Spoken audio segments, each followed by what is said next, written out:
In 2006, Max Brooks published a war report for a war that never happened.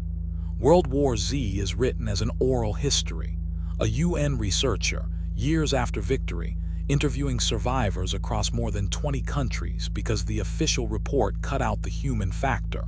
That framing is the trick. There is no hero. The protagonist is the planet. And because every witness only saw their own fragment, the timeline of the zombie war has to be reconstructed, country by country. That is what we're going to do in the next 10 minutes. It starts in China, a village called New Dacheng in Chongqing province. A 12-year-old boy goes moonlight diving in the drowned towns beneath the Three Gorges Reservoir and comes back with a bite on his foot and a body that no longer has a pulse. Dr. Quang Jingshu finds 7 infected villagers and one small, cold, biting boy, patient 0. Beijing's response defines everything that follows. The outbreak is not fought, it is classified. Health sweeps are disguised as census work. And to explain the troop movements, China manufactures a crisis with Taiwan. The single most consequential event of the war is a decision about information, not medicine. The virus leaves China the way everything leaves a closed country, illegally. Refugees smuggle it out through Tibet and Kyrgyzstan. Human traffickers ship infected clients across oceans. And in one of the book's sharpest chapters, a black market heart harvested in China is flown to Brazil and stitched into a patient named Herman Muller, who dies, gets up, and bites his doctor. The disease is nicknamed African rabies after an outbreak in Cape Town, a name that is wrong on both words, and which tells you how badly the world wanted this to be someone else's problem. Israel's intelligence, meanwhile, is reading the same reports everyone else has, and reaching a very different conclusion. Israel is the only nation that acts before the panic. Analyst Jurgen Warmbrunn co-authors a report laying out the threat and the response. Almost every government shelves it. Israel doesn't. It announces voluntary quarantine, borders walled, the country sealed, Palestinians offered refuge inside, and it nearly tears itself apart in a civil war with its own ultra-Orthodox rebels for doing so. The lesson Brooks is teaching. The survivors of this war are not the strongest states, but the paranoid ones, the ones institutionally capable of believing an absurd warning. Everyone else gets phalanx. In America, the outbreak arrives in an election year. The administration wants calm, the market provides it. Phalanx, a rabies vaccine that does exactly nothing against the undead, is fast-tracked and sold to millions. Its creator, Breckinridge Scott, tells the interviewer from his Antarctic hideout that he never lied. The people lied to themselves. Phalanx works, he says, because it protects people from their fear. This is the moral center of the book's first half. At every level, from Beijing to Wall Street, the actual enemy is being outperformed by the incentives to pretend it isn't there. Then a journalist breaks the story that Phalanx is a placebo, and the world's suspension of disbelief collapses overnight. This is the Great Panic. Highways clog and become feeding grounds. Cities empty in every direction at once. In South Asia, General Raj Singh of India blows the Himalayan mountain passes to seal off hundreds of millions of undead, dying, in legend at least, with the detonator in his hand. Iran and Pakistan, fighting over refugee flows across their border, escalate into a brief nuclear exchange, the war's darkest joke. The only nuclear war in history triggered by neither ideology nor territory, but by crowds of walking corpses. And in North America, millions flee north into the Canadian winter on a rumor that zombies freeze. They do. So do the refugees. Yonkers, New York. The U.S. military stages a televised show of force to calm the nation. Armor, air power, net-centric warfare, everything that wins against humans. It is a catastrophe. Todd Wainio, the grunt whose interviews anchor the American storyline, walks us through it. Shock and awe against an enemy that cannot be shocked or awed.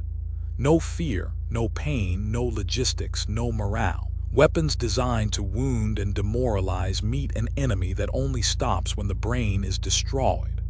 The rout is broadcast live, and with it dies the 20th century's entire theory of warfare. After Yonkers, the East Coast is written off, and humanity, in the book's own words, enters its great denial's final invoice. The turn comes from the most morally compromised place imaginable. Paul Riedecker, an apartheid-era South African strategist, once wrote a plan for the white regime's survival against total uprising. Repurposed, it becomes the template for the entire species. Retreat to a defensible safe zone and leave large groups of civilians behind in fortified sacrifice zones, not to save them, but to keep the dead busy. Nearly every surviving government adopts some version of it. America's is called the Roach Motel. Fall back behind the Rocky Mountains, abandon the East. Brooks's point is surgical. The plan that saves humanity is one no decent person could have written, and Riedecker himself shatters into a dissociative identity rather than live as its author. Then the world holds its breath for 7 years. Japan evacuates entirely, and the book gives it 2 unforgettable witnesses: Kondo Tatsumi, an otaku who logs off into an empty Tokyo, and Tominaga Ijiro, a blind gardener fighting the dead in Hokkaido with a garden shovel. North Korea's 23 million people vanish underground, every one of them into tunnel networks, and are never heard from again. The book deliberately leaves that door closed. Cuba, embargo-hardened and quarantine-ready, becomes the world's new economic superpower. The oceans fill with refugee flotillas. The dead walk the seafloor and wash ashore for decades. And on the International Space Station, 3 volunteers keep the satellites alive, watching herds on the American plains swarm like ants. The counterattack begins with a speech. At the Honolulu conference aboard the USS Saratoga, most governments argue for waiting it out behind their walls. The American president, unnamed but clearly modeled on a certain gravel-voiced statesman, argues that hiding wins the war and loses the species. Humanity has to attack or inherit a future ruled by fear. The proof of concept is the Battle of Hope, New Mexico, the anti-Yonkers. 1 line of infantry in a square, standardized rifles. 1 shot, 1 kill, cadenced like a metronome. Land mines of human bait replaced by discipline and a wall of corpses. The zombies' only strategy, walk at the noise, becomes their extermination. Warfare has been reinvented as industrial pest control. What follows is not a montage, it is a grind. 3 years to walk the United States clean, house by house, sewer by sewer, quisling by quisling. Humans who snapped and behave as zombies and feral children who forgot language. Russia reconsecrates itself as a theocracy and breeds its next generation by decree. Iceland, once the safest place on Earth, is now the most infested, a white zone no one has reclaimed. The whales are extinct, eaten by refugee fleets. And every spring in the mountains and permafrost, frozen zombies thaw and resume walking, a permanent seasonal memory of the war. VC Day is declared in China where it began, but the book refuses the word victory. The war ends the way a fever breaks, weakened, scarred, and recurring. So what is World War Z actually about? Notice what the zombie does in this book. Nothing clever. It is the dumbest possible enemy, and that is the design. A slow, stupid, perfectly honest threat is a stress test that measures only one variable: how institutions handle truth. China censors, America monetizes, Israel believes, South Africa calculates. Brooks wrote it in 2006 as a Studs Terkel pastiche filtered through post 9/11 and Katrina-era institutional failure.